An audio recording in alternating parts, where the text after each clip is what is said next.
بسم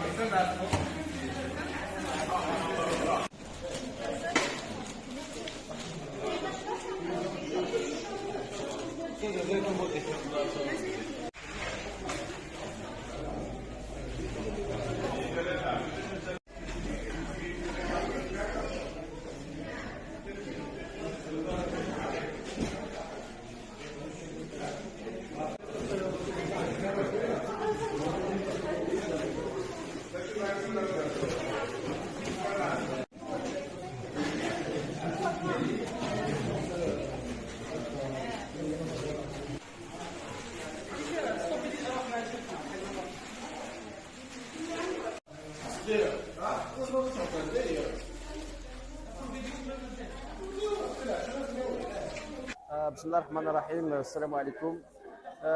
كما ترون جمعية السمام لرعاية اليتيم تحضر يعني قفة رمضان لتوزيع حوالي 600 قفة على عائلات الأيتام والأرامل عبر الفروع الجمعية الأربعة.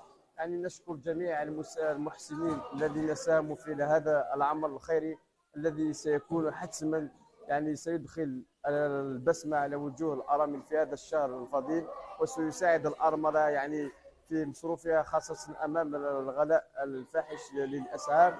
يعني هذه القفة كما ترون يعني مجموعة من الأعضاء والمنخرطين الذين يسهرون يعني قبل بداية شهر رمضان من أجل هذا الموعد، من أجل توزيع هذه القفة.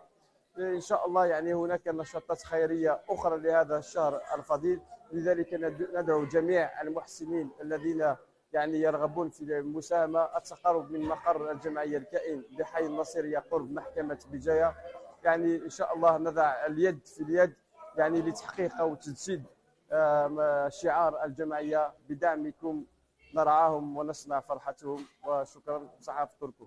Donc, Sabah khair alaikum. D'abord, on vous remercie d'être venu pour couvrir cette activité. Donc, l'activité rentre dans le cadre du programme d'action de l'association Soumamotion de l'Orphelin. C'est les coufins de Ramadan qu'on va préparer. Demain, on va les distribuer.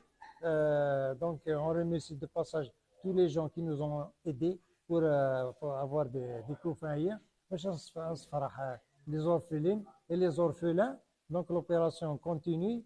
On va demander aux gens, aux bienfaiteurs, de nous aider justement pour satisfaire le maximum de veuves. Donc on a préparé de 600 coufins. On remercie de passage les gens des autres wilayas qui nous ont aidés d'Alger, de Batna. أعطيهم الصحة. السلام عليكم. أقلع السيني باش نبريباري تقفتين رمضان. إن شاء الله سوا شانس راح توجد كل يوجيلن. أقلع واحد لي زاديرون لي مونبر لاسوسياسيون. إن شاء الله أنا نسيو نفرق 600 قفتين.